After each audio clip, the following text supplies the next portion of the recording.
আলাইকুম রহমতুল্লাহ। আলহামদুলিল্লাহ, আমরা চরকবন্দি মাহমুদপুর মেলান্দহ জামালপুর যে প্রতিবন্ধীদের জন্য আমরা একটি চেয়ারের ব্যবস্থা করতে চেয়েছিলাম, আলহামদুলিল্লাহ সেই প্রতিবন্ধী আমাদের সামনে রয়েছে, আর চেয়ারটাও আমাদের সামনে রয়েছে।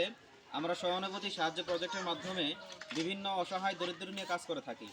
আলহামদুলিল্লাহ সেই অর্থায়নে একজন ভাইয়ের অর্থায়নে আমরা একটি হুইল চেয়ারের ব্যবস্থা করে দেই।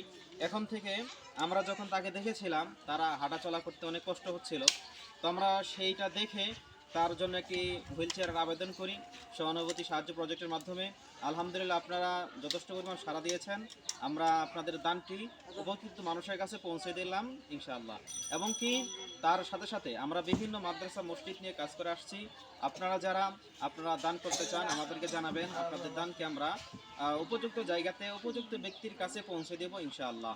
পরিশেষে যে ব্যক্তি হুইল চেয়ারটি দান করেছে, আল্লাহ রাব্বুল আলামিন তার দানকে কবুল আর মঞ্জুর করে নিক, আল্লাহুম্মা আমিন।